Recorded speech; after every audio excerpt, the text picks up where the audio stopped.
Mira, wait. We need to talk about this. I don't want to talk anymore, Juno.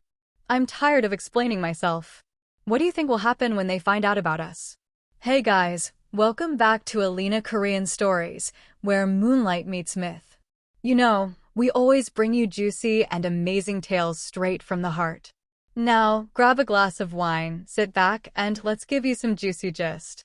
Don't forget to leave a comment, hit like, subscribe, and join the circle because here at Alina Korean Stories, every story begins with you.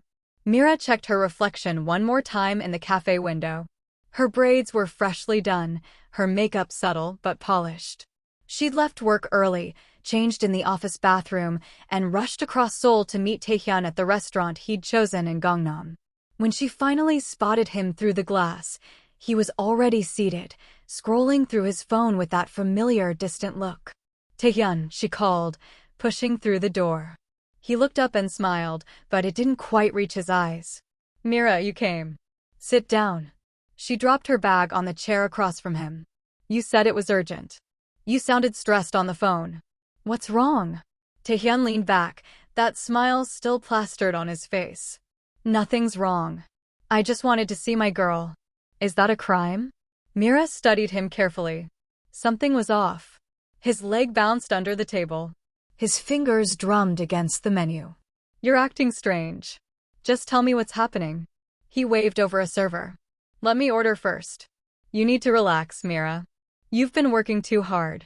They ordered drinks, and when hers arrived, a tall glass with something fruity and sweet, Taehyun watched her take the first sip with an intensity that made her uncomfortable. How is it? He asked. It's fine. Strong, though. She set it down. Now, can you please tell me what this is about?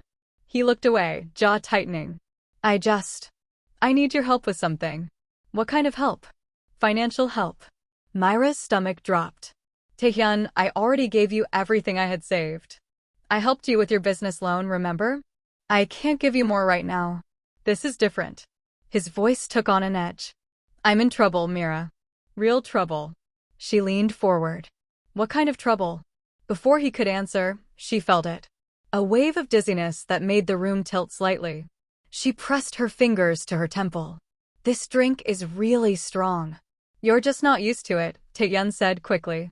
Finish it. It'll help you relax so we can talk properly. But the dizziness got worse. Her limbs felt heavy, her thoughts sluggish. Taehyun, something's wrong. I feel sick. You're fine. Just sit for a minute.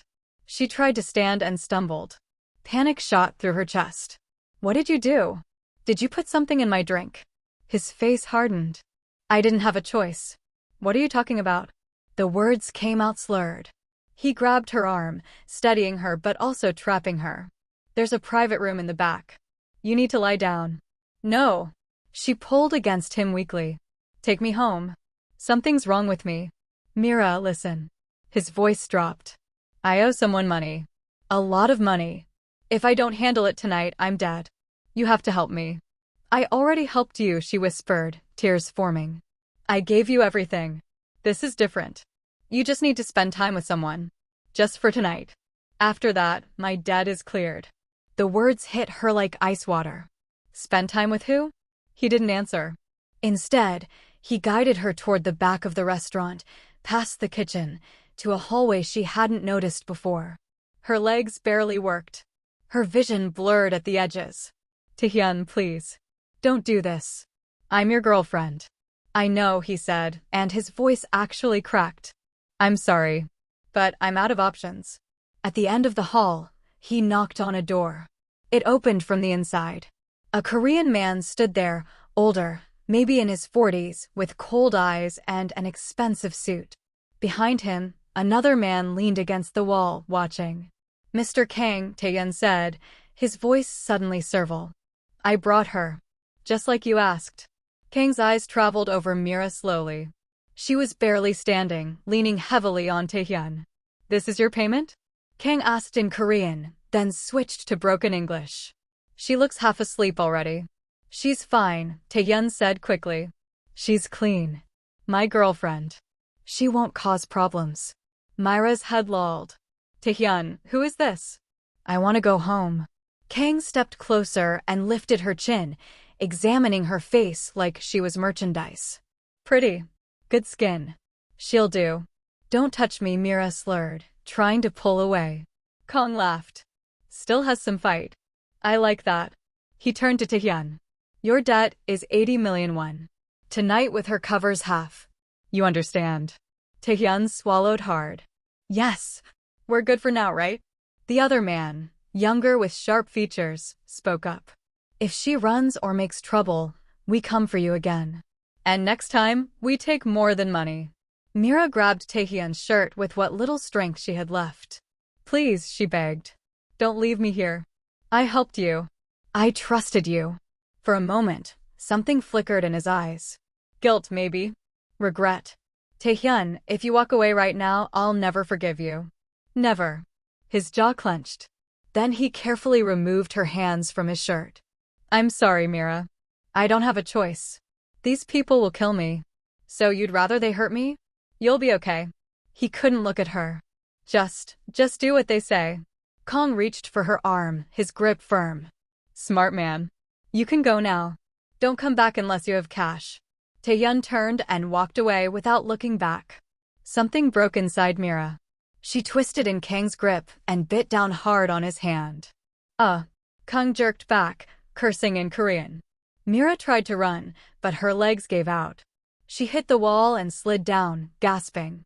The younger man, who Kang had called Miho, grabbed her by the hair and yanked her up. Don't be stupid. Stand up.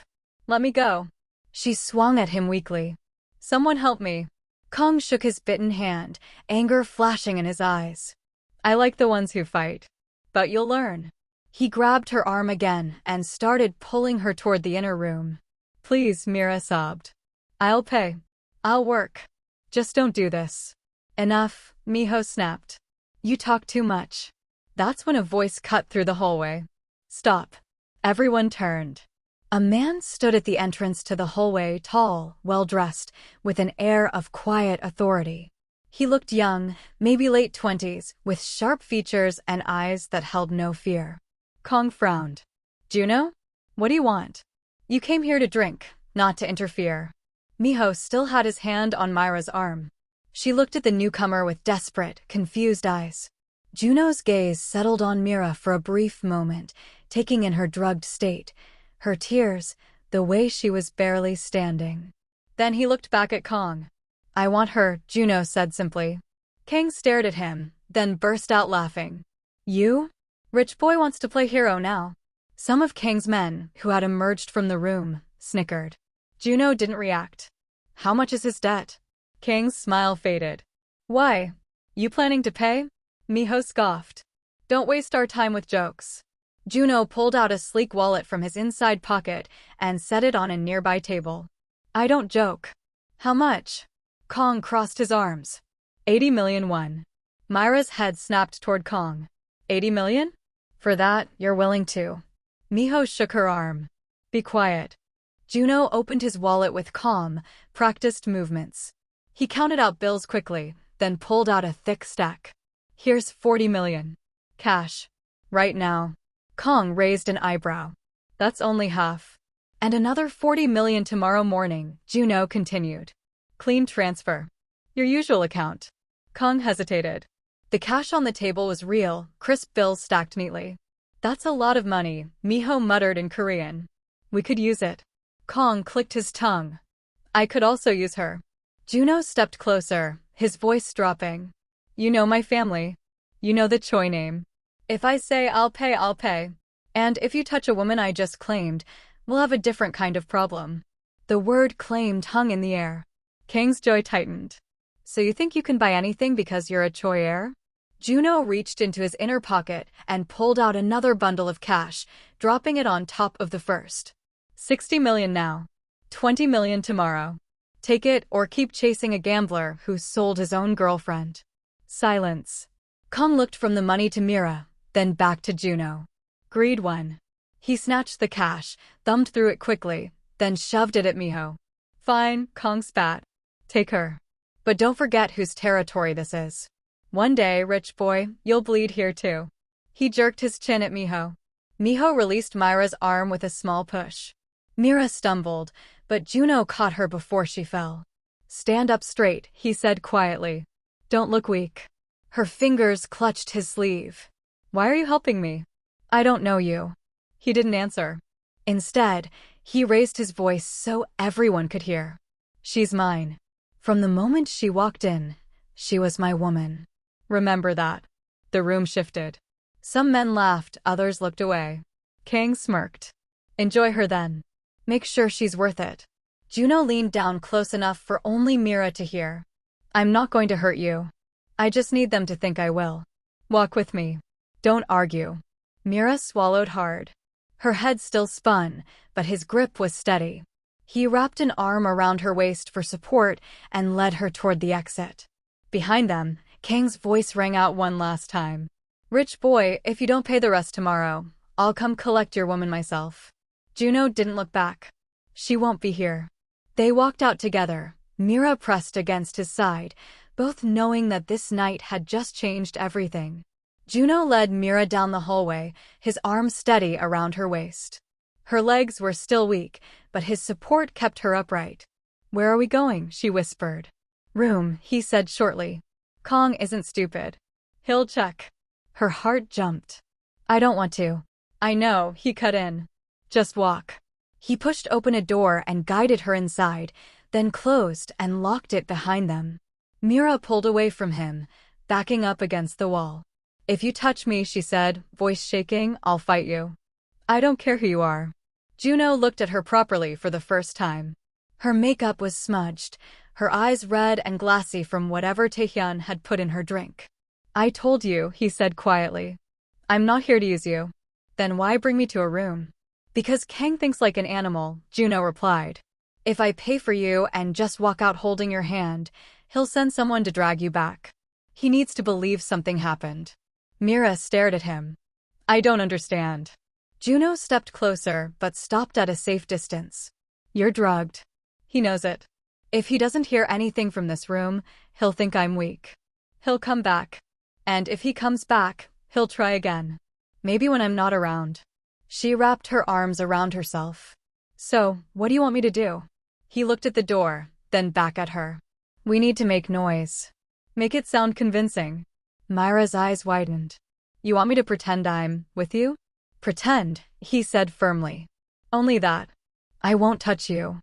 I give you my word." She hesitated. His face was calm, his eyes steady. No hunger, no excitement. Just control. Outside, she heard footsteps.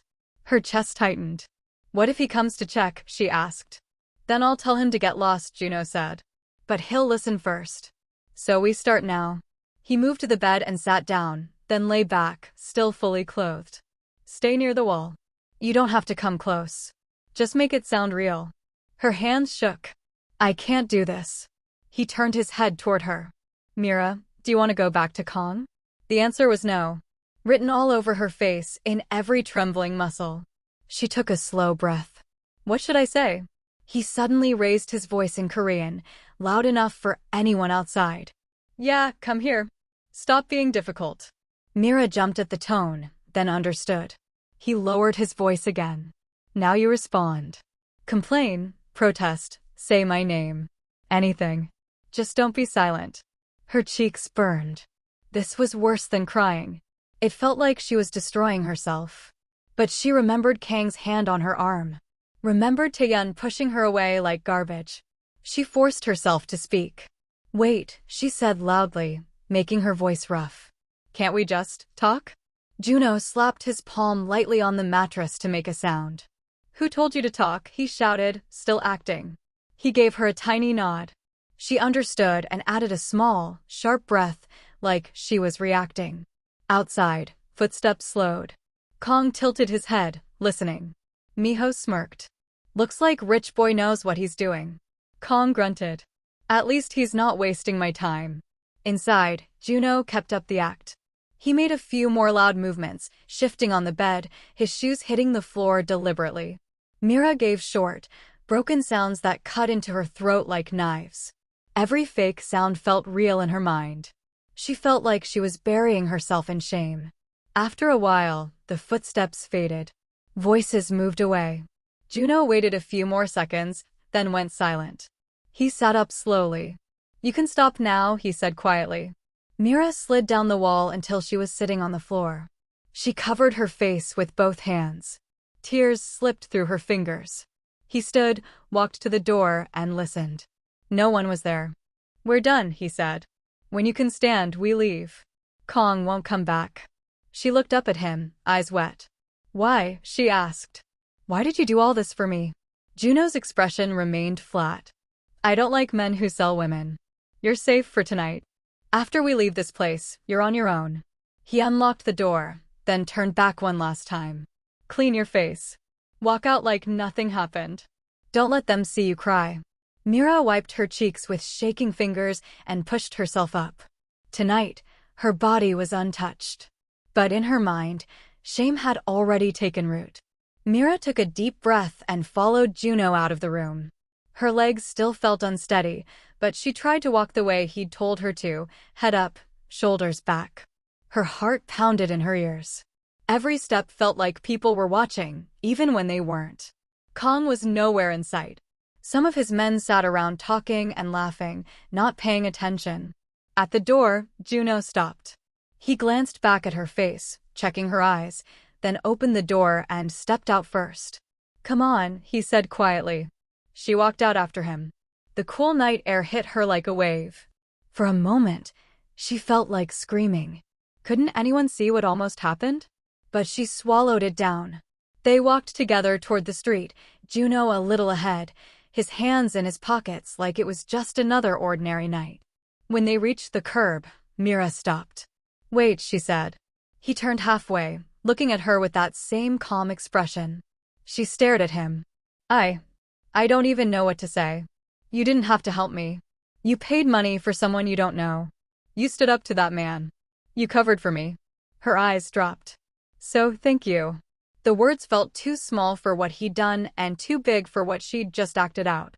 "I know you didn't have to help me," she continued. "But I hate that I had to pretend. I hate that they think you used me. I hate that I made those sounds. I feel—" She couldn't finish. Juno watched her for a moment. "You're alive. That's what matters. Shame can heal. Death can't." Mira let out a bitter laugh. "That's easy for you to say, rich boy." He raised an eyebrow. "What else should I call you? You know everything about me now. You know my boyfriend sold me. You know I was drugged. You know I begged. But I don't even know your name." He hesitated, as if wondering whether she really needed to know. Then he sighed. "I'm Juno Choi." "Juno," she repeated slowly. "Is that why Kong backed down? Because of your name?" His jaw moved slightly. "My name opens some doors. And closes others." She looked up at him. "Then why tell me to forget tonight?" "Because nothing good comes from holding on to it," Juno said. "Forget this place. Forget Kong. Forget me." "That's easy for you to say," she snapped, eyes flashing. "You'll go home, shower, sleep. Tomorrow it's just another story for you. But for me, it's in my head now."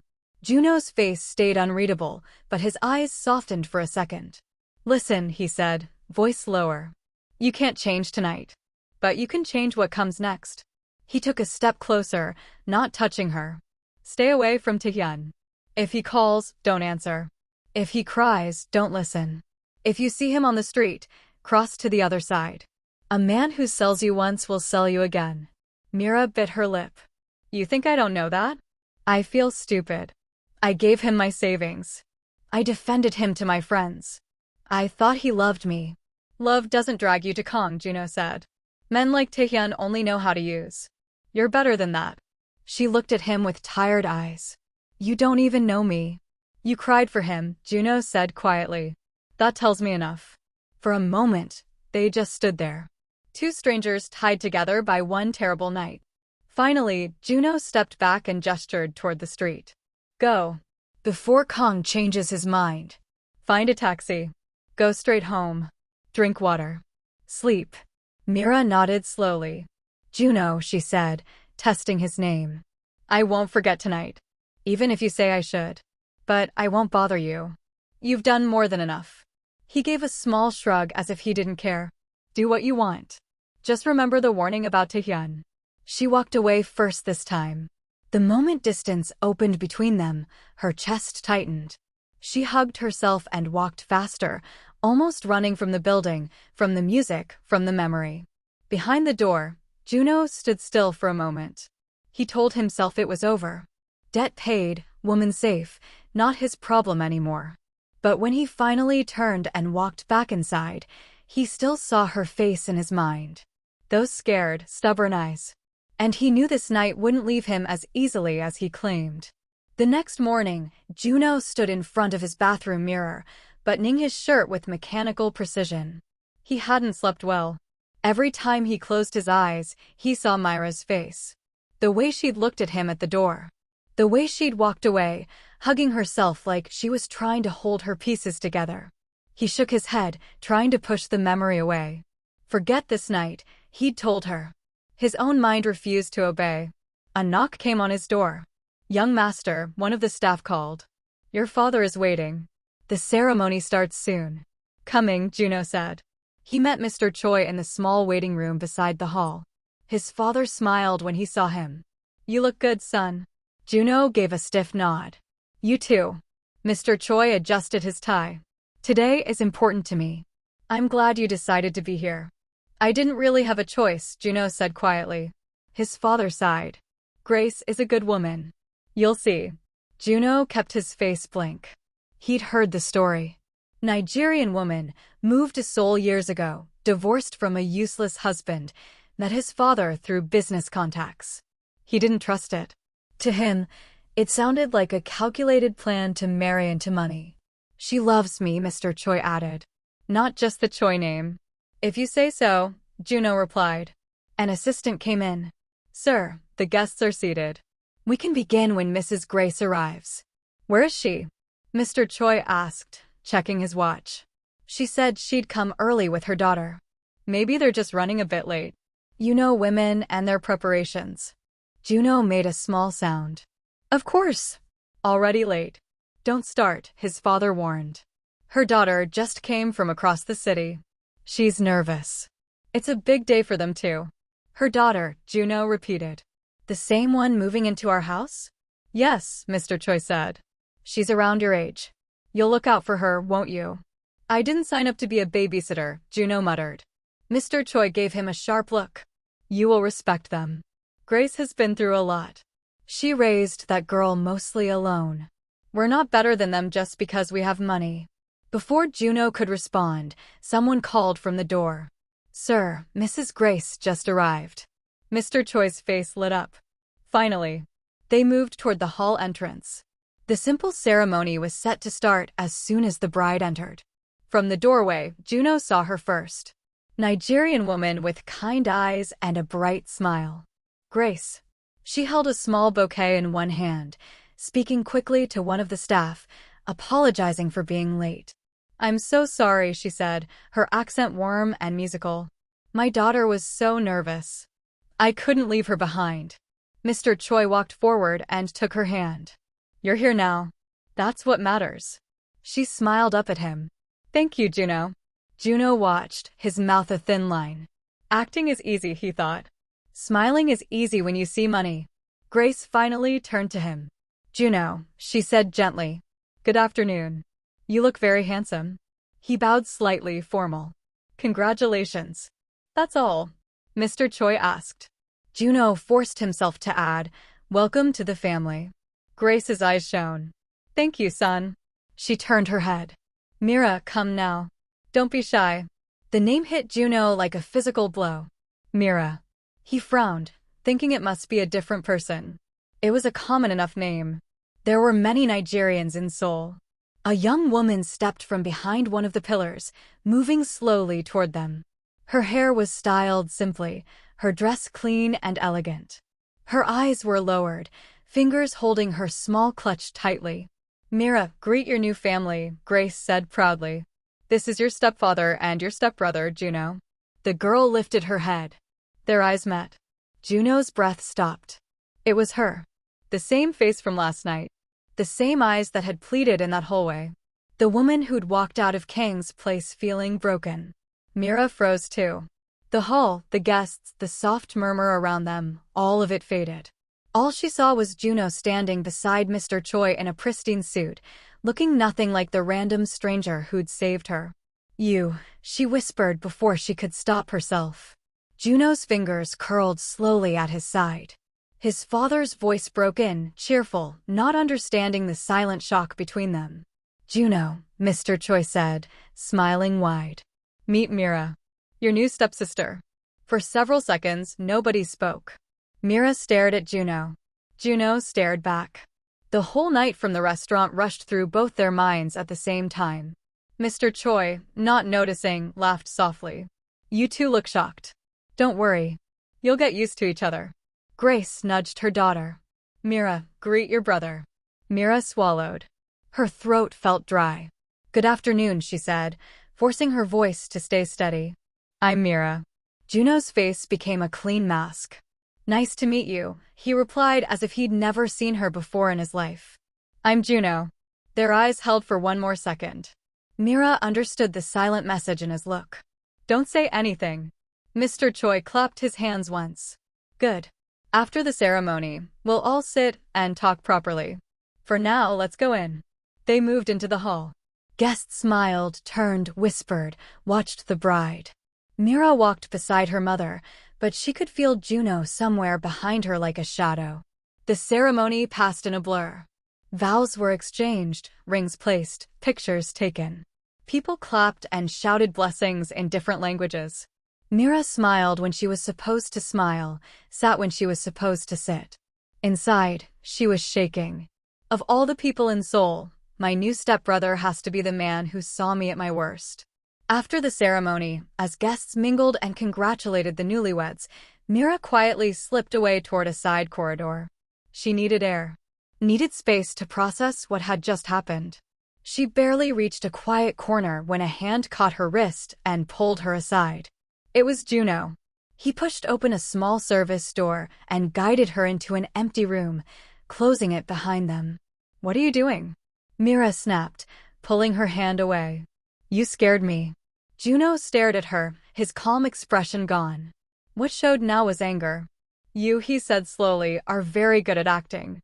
Mira frowned. "What?" "First you act like a helpless victim in front of Kong," he continued. "Now you act like the shy new daughter of a poor woman who just wants a new family." Her eyes widened. "What are you talking about?" "You knew exactly who I was last night," Juno said. "You knew my name. You knew my face. Now suddenly you appear here as my father's new stepdaughter. Do you think I'm stupid?" Mira stared at him like he was insane. "Are you serious right now?" "Don't play innocent," he snapped. "You and your mother planned this. Used tears to get my attention at that restaurant. Use the sold girlfriend story to make me feel sorry. Then show up here to marry into money. Perfect plan."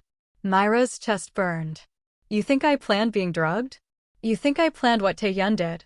You got what you wanted," he said coldly. "I paid. I got you out. Now here you are, walking in as the new princess of the Choi house." Mira let out a weak laugh, more pain than humor. "Wow. So this is how your brain works." He folded his arms. "Tell me I'm wrong." "You are very wrong," she said, her voice sharp now. "I didn't even know your surname until today." He blinked. "What?" "You said your name was Juno," she continued. "Just Juno. You didn't say Juno Choi. You didn't say heir of anything.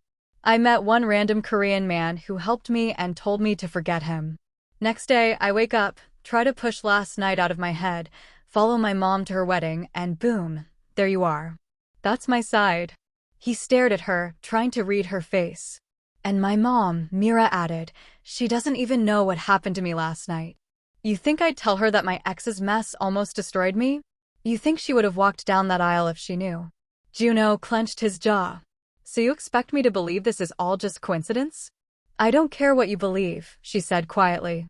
"But don't you ever stand in front of me and say I used what happened last night to enter your family. I didn't ask to be here." Silence settled between them.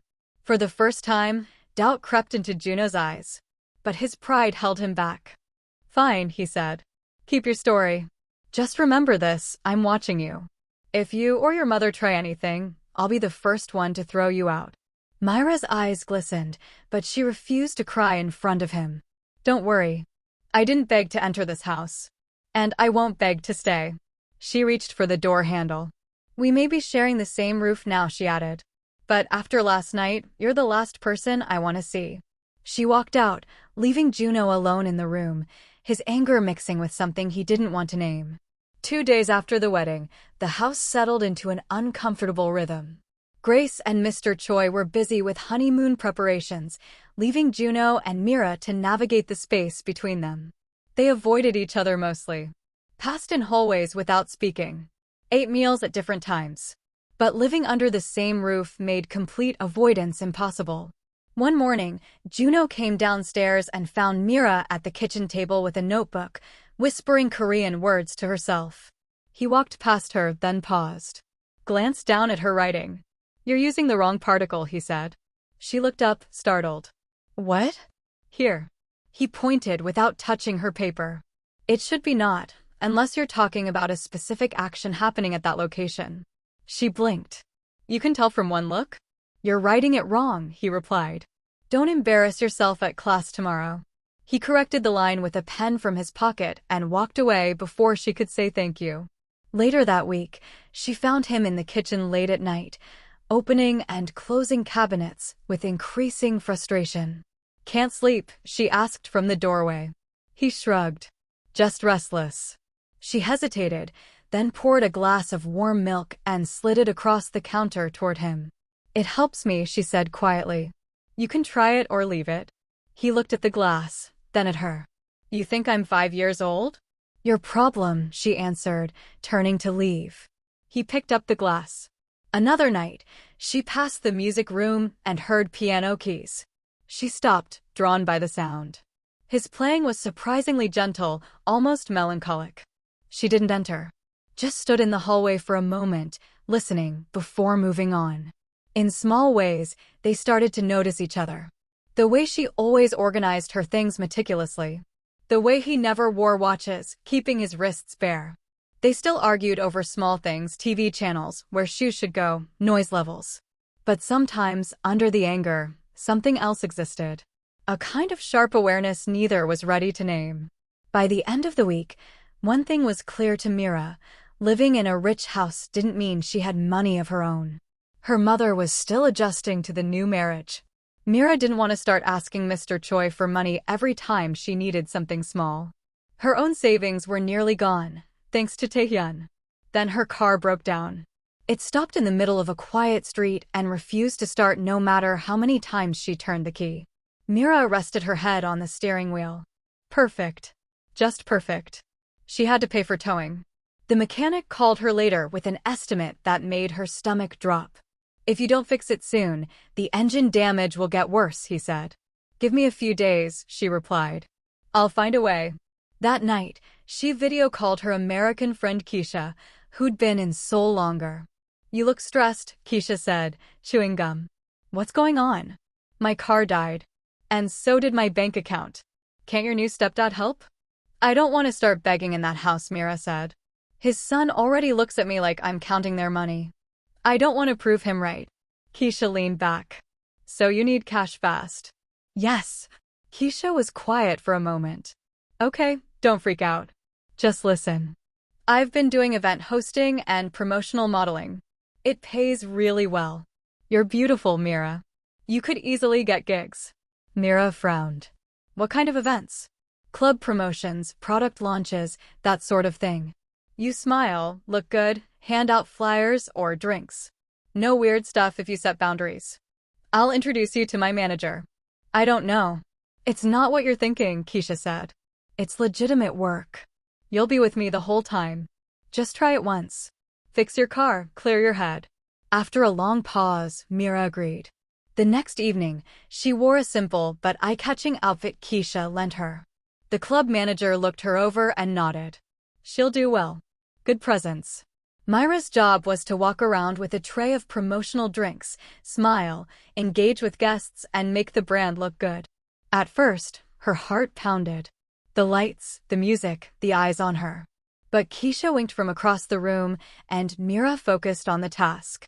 By the end of the night, when she saw the cash in her hand, her eyes widened. "This is one night?" she asked. "Welcome to Seoul Hustle," Keisha grinned. A few days later, Juno's friend Daehan convinced him to go out. "You've been too serious lately," Daehan said. "Your dad's on his honeymoon. You're acting like an old man. Let's have fun." "I'm not in the mood." "You'll be in the mood when you see this place," Daehan said with a laugh. "Trust me." They entered an upscale club and took a table with a good view of the main floor. Drinks arrived. Music pulsed. "This place upgraded their promo team," Daehan said. "The girls are top tier now." Juno barely paid attention until movement caught his eye. A young woman walked through the crowd with a tray, wearing a fitted black dress, her braids styled elegantly. She moved with professional grace, smiling politely as she offered drinks to guests. Juno's grip tightened on his glass. "Mira." Daehan whistled. "Wow. That one's beautiful. Is she new?" Juno's face went cold. He stood abruptly. "Hey, where are you going?" Daehan asked, confused. Juno walked straight toward the promotional area and caught the attention of a floor manager. He said something quickly in Korean and moved toward the back. When Mira turned during her round, a hand suddenly grabbed her wrist and pulled her aside. She almost dropped her tray. "What?" She looked up and saw him. "Juno," she breathed. He pulled her into a side hallway, away from the noise. "Are you insane?" he hissed. "What are you doing here?" She yanked her hand back. "I'm working." "Working," he repeated. "You call this working? Walking around a club in that dress for drunk men to stare at?" "Yes," she said, lifting her chin. "At least it's honest work. I'm not stealing from anybody." His eyes burned. "You're living in my father's house, eating his food, and at night you're here doing this. Do you know what that looks like?" "Don't talk to me like that," she snapped. "You're not my owner. You're carrying the Choi name now," he said through his teeth. "Our name. And you want to parade it around in places like this?" Myra's hands balled into fists. "I'm not doing this because of your family. I'm doing it because I need to stand on my own. My car is broken. I need money. I'd rather work than sit and beg your rich father." He stepped closer, anger and something else flickering in his eyes. "You're embarrassing us. You're embarrassing me." For a moment, Mira forgot where they were. She laughed, short and bitter. "You, of all people, want to talk about embarrassment?" A staff member rushed up. "Excuse me, you can't just pull our promoters away like that." Juno flashed a card. The man's eyes widened. He bowed immediately and backed away. Mira stared. "Money again?" "Flash one card and everybody bends." "I'm taking you home," Juno said. "I'm not going anywhere with you." "Then I'll talk to the manager right now," he said. "I'll shut this place down if I have to." Her stomach dropped. Keisha. The other girls. The small income they all needed. "Fine," Mira hissed. "I'll go. But don't think you own my life." He led her out through a side exit. The drive home was silent. Mira stared out the window, arms folded. Juno's knuckles were white on the steering wheel. When they entered the house, she turned on him immediately. "Who do you think you are?" she demanded. "You just walk into my job and drag me off like I'm a child?" "That's not a job," he shot back. "That's selling your image. Selling yourself slowly." "I wasn't touching anyone," she said. "I was handing out drinks. Fully clothed. Professional environment. Nobody forced me." "That's how it starts," Juno replied. "Today, just promotional work. Tomorrow, private parties. Next month, something worse." "I've seen it." "You've seen it because you sit in those clubs watching girls like me while you drink with your rich friends," she snapped. "But the girl is always the dirty one, right? Not the men paying." He clenched his jaw. "You don't know anything about my life." "I know enough," she said. "You have money. I don't. You were born with your name. I'm still fighting to survive in this city. So don't stand there and judge me for trying to earn my own money." He stepped closer. "You live in a house most people only dream about. You eat food you don't pay for. You have everything provided. Then you run out at night and throw the Choi name around without care. That's not surviving. That's reckless." Her eyes flashed. "Reckless? Coming from you." She grabbed his shirt in frustration to make her point. "Listen to yourself. You think because your father married my mother, you can control everything I do. You think I want your money." As she gripped his shirt, something gave way. A soft metallic sound. They both froze. She looked down and saw it, his necklace chain, broken, hanging half off his collar. A small pendant fell to the floor with a delicate clink. Time slowed. Juno stared at the pendant on the tiles. His face changed. All the color drained from his expression. "Juno," Mira said softly. "What did I just—" "Don't touch it," he said, his voice dropping to something dangerous. She flinched. He knelt quickly and scooped the pendant up like it was made of glass. His hand shook. "I didn't mean to," Mira said. "I just grabbed your shirt. I didn't see the chain." "Of course you didn't see it," he snapped. "You don't see anything beyond yourself." "That's not fair," she whispered. He looked up at her, his eyes shining with a kind of pain she hadn't seen before. "This necklace," he said slowly, "is the last thing my mother gave me before she died. It's the only thing I have left from her. And you broke it like it's nothing." Her chest tightened. I'm sorry. I'll fix it. I'll pay. Just stay away from me," Juno cut in. "From my things. From my life. Stay in your lane in this house. We may share a roof, but you and I, we are not the same." He stood and walked off, fist closed around the pendant. Mira stood alone in the foyer, guilt burning in her throat. Later, she quietly picked up the broken chain from the floor and held it in her palm, the weight of what she'd done settling over her like lead. The next evening, Daehan stopped by the house to drop off some documents for Juno. He'd seen him earlier, face dark, holding the pendant with a haunted look. He found Mira sitting at the dining table, staring at the broken chain in her hand. "So you're the one," Daehan said. Mira looked up. "The one what?" "The one who broke that necklace." He pulled out a chair. "Do you know what that thing means to him?" She shook her head slowly. Daehan sat down. "His mom died 3 years ago. Car accident. Before she left that day, she gave him that necklace. Said, 'Wear this and remember me.' She never came back. He's never taken it off since. Not even to sleep." Mira stared at the chain, her anger cooling into something heavy and painful. "I didn't know," she whispered. "Now you do," Daehan said. He stood. "For someone who says she doesn't want to hurt this family, you just stabbed his biggest wound." When he left, Mira sat there long after, the broken chain cutting into her palm. And for the first time, she felt genuine sorrow for Juno, a sorrow that had nothing to do with his wealth or his name. That night, the house was quiet. Mira lay in bed, staring at the ceiling. The broken chain sat on her bedside table. Daehan's words replayed in her head. Last thing his mother gave him. Never takes it off. She turned on her side and closed her eyes, but sleep wouldn't come. Somewhere down the hall, a sound broke the silence.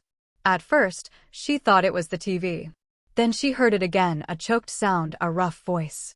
"No, don't go. Mom, please." Mira sat up. It was coming from Juno's room. She hesitated.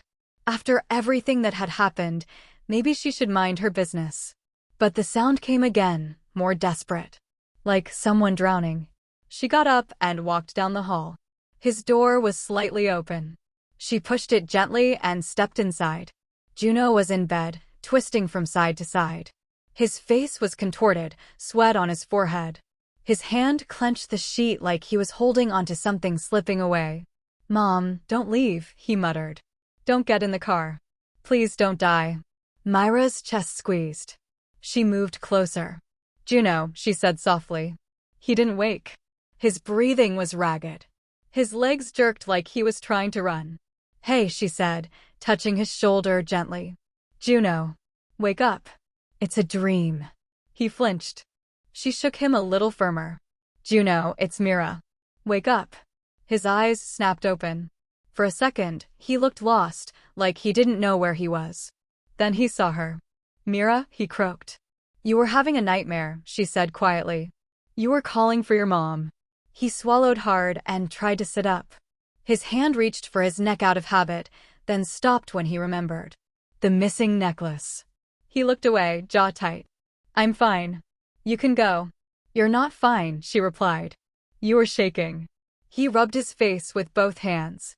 His shoulders trembled slightly. I told her not to drive that night, he said, voice low. There was a storm coming. I said I'd send a car. She laughed and said I worry too much. That was the last time I saw her. Mira stayed quiet, listening. Every time I sleep too deeply, I see the crash, he whispered. I hear the phone call. I hear my father crying. I wake up feeling like I killed her. You didn't, Mira said. You tried to protect her. It's not your fault. He let out a shaky breath. Without planning it, she reached out and took his hand. Breathe, she said. 1, 2, 3. You're not in that night. You're here. He stared at their joined hands for a moment. Then slowly, he leaned toward her, his forehead resting against her shoulder. His hand tightened around hers. Myra's heart beat fast, but she didn't move. It's okay, she murmured. You don't have to be strong right now. Nobody's here to judge you. His chest rose and fell unevenly. One tear slipped out and landed on her arm. After a short while, his breathing calmed. Suddenly, he seemed to realize what he was doing. He pulled back fast, wiping his face. Go, he said, voice rough. I'm fine. She looked at him. You don't have to pretend with me. I'm not pretending, he lied. Just go, Mira. She studied him for a moment, then stood. Okay, she said softly. Good night, Juno. She left the room, closing the door gently behind her. The next day, while Juno was out for a meeting, Mira took the broken necklace to a small jewelry repair shop. The ajashi there fixed the chain carefully and polished the pendant. When she got back home, she stood outside Juno's room for a long moment, the necklace in her palm. Then she knocked. Come in, he said. She stepped inside. He was at his desk, going through papers. He looked up, wary. What do you want? He asked. She walked closer and held out her hand. I fixed it, she said. The light caught the pendant. The chain was whole again. Juno froze. I know it's not perfect, she added quickly. But it should hold now. The ajashi said the clasp is strong. She paused. I'm sorry I broke it. I was angry and careless. I shouldn't have grabbed you like that. He stared at the necklace for a long moment, then reached out slowly and took it. Thank you, he said quietly. She smiled a little. Maybe we can start over. Small steps. No more shouting. No assuming the worst. He looked at her, his expression softer than it had been. Start over as what? As two people stuck in the same house, she said. Trying not to kill each other. One corner of his mouth lifted slightly. I can try. That's enough for now, she replied. She turned to leave. As she reached the door, he called out, Mira. She looked back. About last night, he said. Thank you. She nodded once. For the first time, the space between them didn't feel like war. It felt like a fragile bridge, shaky, uncertain, but real. 3 days after the nightmare, things in the house shifted subtly. The sharp edges between Juno and Mira softened, though neither would admit it out loud. Juno no longer snapped at her over small things. Mira stopped throwing comments every time he entered a room. They weren't friends. But the open hostility had cooled into something more like cautious coexistence. One afternoon, as Mira tied her hair in the hallway mirror, Juno approached. Are you busy later? He asked. She turned slightly. Why? He cleared his throat. We should talk. Properly. Outside the house. She raised an eyebrow. Is this an interrogation? It's just one conversation, he said. No shouting. No drama. I'll drive. She studied his face. He actually looked sincere. Okay, she said finally. But if you start with your entitled rich boy attitude, I'm walking home. He almost smiled. Just be ready by 6. That evening, they left quietly.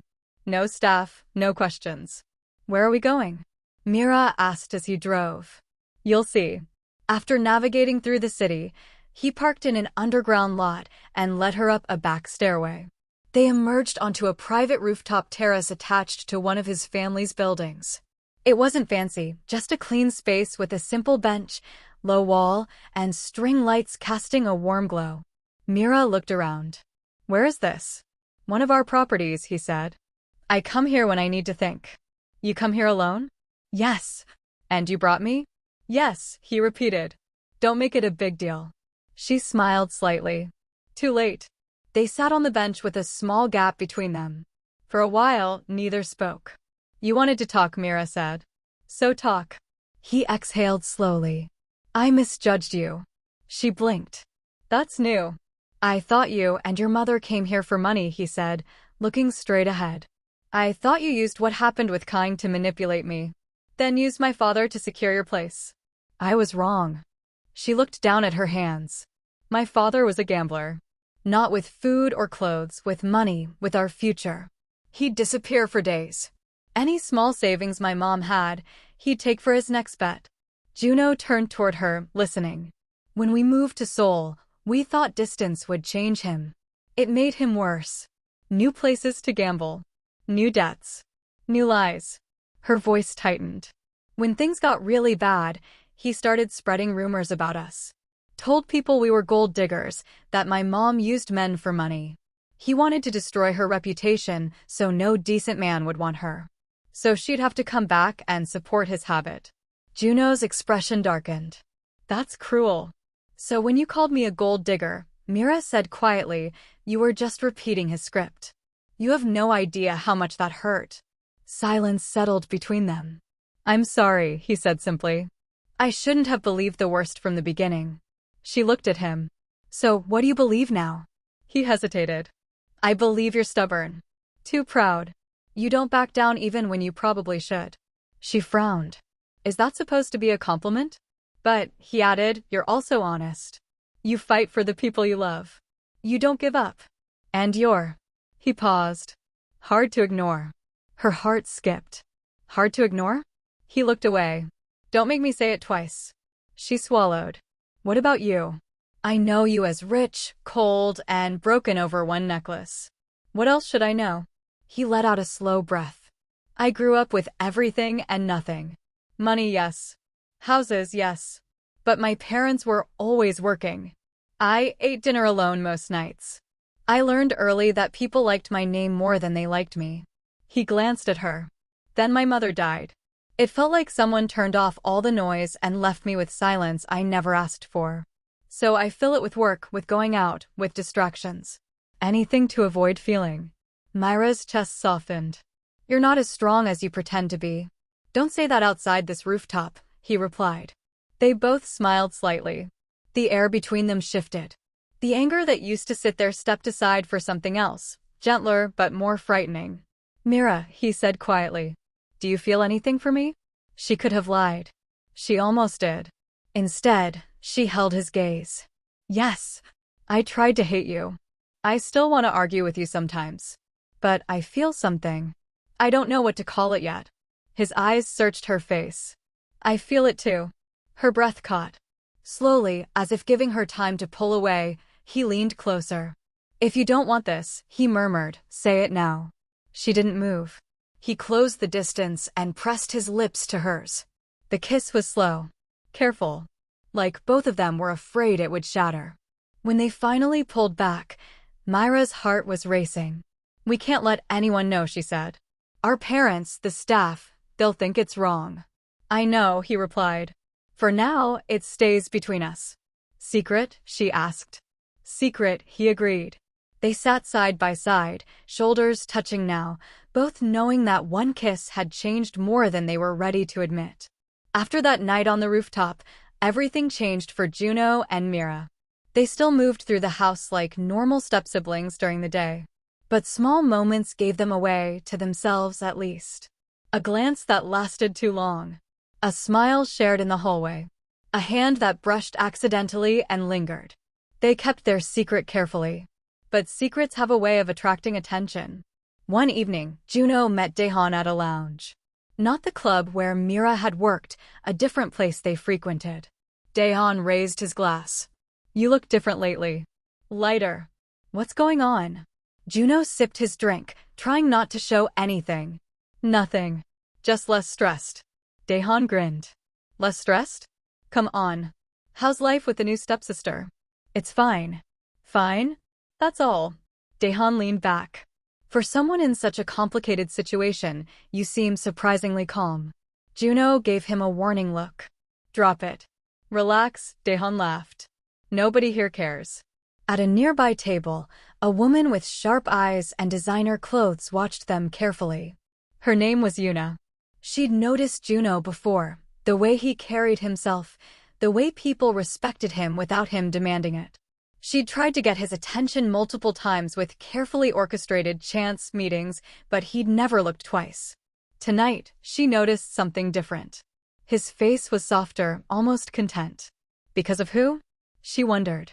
She leaned closer, pretending to check her phone, but her ears followed their conversation. Look, Daehan said, I know things started rough with her. But it seems like you two worked it out. Juno's jaw tightened. We're civil. That's all. Civil. Daehan smirked. Is that what we're calling it? What's that supposed to mean? I'm just saying, Daehan continued, it's okay to admit you care about her. I've seen how you look at her. Yuna's eyes narrowed. Her. The stepsister. She'd heard rumors about Mr. Choi remarrying. A Nigerian woman with a daughter. I don't look at her any particular way, Juno said flatly. Sure you don't, Daehan replied. That's why you dragged her out of that club like a jealous boyfriend. Yuna's heart beat faster. Jealous. Stepsister. Care about her. Juno stood abruptly. I need some air. He walked outside to take a call. Yuna waited until Daehan was distracted, then moved to his table with a sweet smile. Daehan SSI, she said, touching his arm lightly. Long time. Daehan blinked. Yuna. Hey. I couldn't help noticing you, and Juno looked serious. Everything okay? Yeah, just talking. She laughed softly. About his new living situation? I heard his father remarried. That must be complicated. Daehan shrugged, slightly buzzed. It was at first. But I think he's adjusting. To having a stepsister? She leaned in, eyes wide with fake innocence. That must be awkward. Not as awkward as catching feelings for her, Daehan said, then immediately looked like he regretted it. Yuna's heart raced. Wait, he has feelings for his stepsister? Daehan waved his hand. Forget I said that. It's complicated. How complicated? He hesitated. The alcohol loosened his tongue. They're not blood-related. And honestly, I think it's mutual. I've never seen Juno like this. Yuna smiled, but it didn't reach her eyes. That's interesting. When Juno returned, Yuna had already moved back to her table. But her mind was working. So Juno fell for his stepsister, the Nigerian girl who just walked into his life and his heart. Meanwhile, she'd been trying for months to get his attention. Her jaw tightened. If his father found out about this, it could destroy everything, their family's reputation, the new marriage, Juno's relationship with his father. A slow smile spread across Yuna's face. I don't even have to lie, she whispered to herself. I just have to help the truth come out at the right time. She pulled out her phone and started planning. Over the next week, Mira felt lighter than she had in months. She attended her language classes, helped her mother around the house, and stole quiet moments with Juno when they were alone. In the hallway, their eyes would meet. In the kitchen late at night, their hands would brush. One afternoon, she stopped at a small cafe near her university. Keisha had canceled last minute, so Mira ordered a drink and sat alone. Excuse me. Mira looked up. A well-dressed Korean woman stood there with a polite smile. I know you, the woman said in English. You're Mira, right? Grace's daughter. Mira straightened. Yes. Do I know you? I'm Yuna. I know Juno through business circles. I've seen you at the Choi house. She gestured to the empty seat. May I? Mira hesitated, then nodded. Yuna sat, her expression friendly but her eyes calculating. How are you adjusting? Yuna asked. It must be overwhelming, joining such a prominent family. It's been an adjustment, Mira said carefully. Yuna nodded sympathetically. I can imagine. And living with Juno, that must add another layer of complexity. Myra's guard went up. What do you mean? Yuna leaned in slightly, lowering her voice. I don't want to overstep. But I consider Juno a friend. And as his friend, I feel I should tell you something. Tell me what? Yuna's eyes filled with false concern. People talk, Mira. And lately, they've been talking about you and Juno. Myra's stomach dropped. What are people saying? That you two seem close. Closer than step-siblings should be. Yuna paused. I was at a gathering recently. I overheard Juno's friend Daehan talking. He said Juno has feelings for you. Real feelings. Myra's heart pounded. Daehan said that? He did. And he mentioned that you feel the same way. Myra's hands tightened around her cup.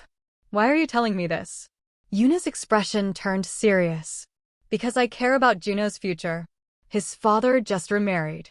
If this gets out, if people find out you two are involved, it could destroy everything. His relationship with his father. Your mother's marriage. The family's reputation. Nothing's happened, Mira said quickly. Yuna tilted her head. Are you sure? Because Daehan seemed pretty convinced. Mira felt trapped. What do you want? I want to help, Yuna said smoothly. Before this becomes a scandal. You seem like a nice person, Mira. I don't think you want to hurt your mother or cause problems for the family that welcomed you. I don't. Then maybe it's time to create some distance. For everyone's sake. Mira stared at her. You don't know anything about us. I know enough, Yuna said gently. I know Juno. I know his world. And I know that this kind of situation never ends well. Someone always gets hurt. She stood, smoothing her dress. Think about what I said. Sometimes the kindest thing you can do for someone you care about is let them go. She walked away, leaving Mira sitting alone, doubt creeping into her mind like poison. That evening, when Juno came home, he found Mira in the garden, sitting on a bench with her arms wrapped around herself. Hey, he said softly. You okay? She looked up. I met someone today. Yuna. His expression changed. What did she want? She knows, Mira said. About us. Daehan told her. Juno cursed under his breath. That idiot. He was drunk. He didn't mean. It doesn't matter if he meant to or not, Mira interrupted. She knows. And she's right. If this gets out, it'll hurt everyone. We'll be careful. How careful can we be? Mira stood. We're living in the same house. Your father just married my mother. People are already watching us. So what are you saying? She met his eyes, pain clear in her face. Maybe we should stop. Before someone gets hurt. Mira.